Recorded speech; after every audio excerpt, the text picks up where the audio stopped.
महाराष्ट्र के नासिक की शांत और धार्मिक छवि के पीछे छिपी एक ऐसी कहानी सामने आई है जिसने न सिर्फ लोगों की आस्था को झकझोर दिया बल्कि समाज के उस अंधेरे को भी उजागर कर दिया जहां विश्वास का सौदा होता है और इंसानियत हार जाती है।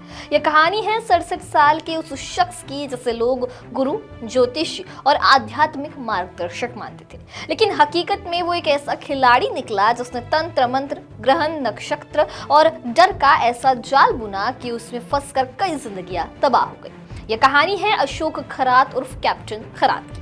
सवाल है कि आखिर अशोक खरात कौन है? उसका ज्योतिषी के नाम पर क्राइम नेटवर्क इतना कैसे बढ़ गया? उसके नाम पर कितने करोड़ की संपत्ति है और ऐसा क्यों कहा जा रहा है कि उसकी वजह से महाराष्ट्र राज्य महिला आयोग की अध्यक्ष रूपाली चाकणकर ने इस्तीफा दिया? इन तमाम चीजों के बारे में जानते हैं इस वीडियो के जरिए। नमस्कार, मैं दिशा हटवार और आप देखना शुरू कर चुके हैं नवभारत लाइव। बड़े बड़े नेताओं और सेलिब्रिटीज तक के भविष्य की गणना करने वाला, ग्रह नक्षत्रों के खेल से लोगों की किस्मत बदलने का दावा करने वाला महाराष्ट्र का एक चर्चित चेहरा अब खुद कानून के घेरे में है। नासिक में गिरफ्तार अशोक खरात उर्फ कैप्टन खरात की गिरफ्तारी से न सिर्फ राजनीतिक गलियारों में हलचल मच गई है बल्कि उन लोगों को भी चौंका दिया है जो आंख मूंद कर ऐसे तथाकथित ज्योतिषियों पर भरोसा करते हैं।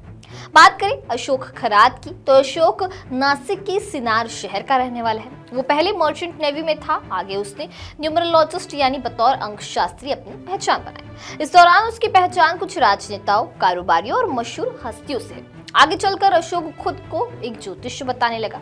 वो नासिक के शिवनिका ट्रस्ट का प्रमुख है। इसके साथ ही वो सिन्नर तालुका के मीरगांव स्थित ईशानेश्वर मंदिर का प्रबंधन भी संभालता था। भोंदू बाबा के खिलाफ हाल ही में एक महिला ने पति का मृत्यु योग टालने के नाम पर लंबे समय तक यौन उत्पीड़न करने का मामला दर्ज कराया है। भोंदू बाबा के खिलाफ एफआईआर नासिक के सरकवाड़ा थाने में दर्ज हुई। महिला ने बताया कि बाबा ने उसे नशीली दवा दी और उसके बाद उसके साथ बलात्कार करके वीडियो बना लिया।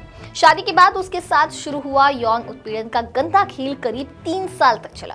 जब 18 मार्च को खरात को क्राइम ब्रांच ने सुबह करीब 3 बजे हिरासत में लिया, तब जाकर पीड़िता को कुछ शांति महसूस हुई। अब इस कांड की जांच चल रही है तो वही बाबा जेल में।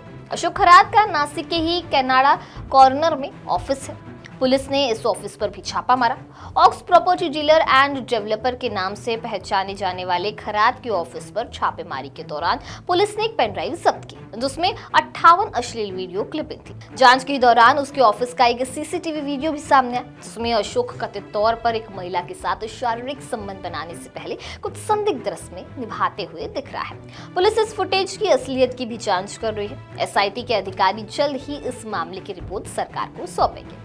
पुलिस जांच में यह भी खुलासा हुआ है कि खरात के नाम पर 100 करोड़ से ज्यादा की संपत्ति है। उसके क्लाइंट्स में नेता, बिल्डर, बड़े कारोबारी और चुनाव लड़ने वाले लोग शामिल बताए जाते हैं। पुलिस के मुताबिक वह निजी कंसल्टेशन के लिए लाखों रुपए तक फीस लेता था और कई मामलों में उसकी फीस 50 लाख रुपए तक बताई जा रही है। इसी मॉडल के जरिए उसने करोड़ों की संपत्ति खड़ी कर ली जो अब जांच के दायरे में है। अशोक की जान पहचान कई रसूखदार लोगों से है जिस कारण यह मामला राज्य की राजनीति में खूब जोर से उछाला जा रहा है। विपक्ष इस मामले को लेकर सरकार और महायुति के सहयोगी दल एनसीपी को घेर रहे हैं। इसके अलावा भोंदू बाबा के ऊपर जबरन वसूली करने के भी आरोप लगे हैं। कुछ दिन पहले भोंदू बाबा का एक वीडियो वायरल हुआ था जिसमें बारिश के बीच बाबा आंख बंद कर धीरे धीरे आगे बढ़ रहा था।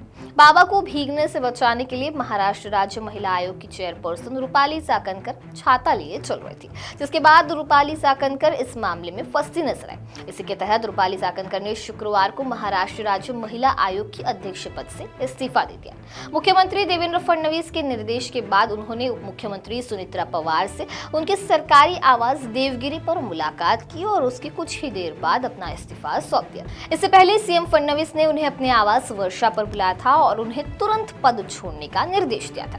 ये निर्देश नासिक से स्वयंभू बाबा कैप्टन अशोक खरात की गिरफ्तारी के 2 दिन बाद आया। बात करें रूपाली चाकणकर की तो रूपाली चाकणकर महाराष्ट्र की एक प्रमुख राजनीतिज्ञ है जो महाराष्ट्र राज्य महिला आयोग की अध्यक्ष के रूप में कार्यरत थी।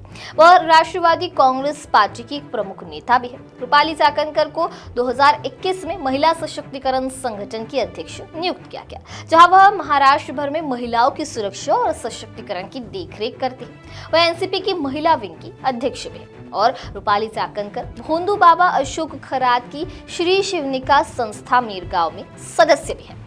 यह मामला सिर्फ एक अपराध की कहानी नहीं है, बल्कि समाज के उस हिस्से को भी उजागर करता है जहां लोग बिना जांच परखे किसी पर भी भरोसा कर लेते हैं। फिलहाल अशोक खरात पुलिस हिरासत में है और उससे लगातार पूछताछ की जा रही है। पुलिस का कहना है कि इस केस में जो भी तथ्य सामने आएंगे उनके आधार पर आगे की कार्रवाई की जाएगी। साथ ही जब्त किए गए वीडियो और डिजिटल सबूतों की फॉरेंसिक जांच भी अहम भूमिका निभाएगी। इससे यह साफ हो सकेगा कि मामला कितना बड़ा है और इसमें और कौन कौन शामिल हो सकता है। बहरहाल अब इस पूरे मामले को लेकर आपकी क्या राय है, हमें कमेंट सेक्शन में जरूर बताइए। वीडियो पसंद आया होगा तो इसे लाइक और शेयर करना ना भूलें और ऐसे ही तमाम अपडेट से जुड़े रहने के लिए बने रहिए नवभारत लाइव के साथ।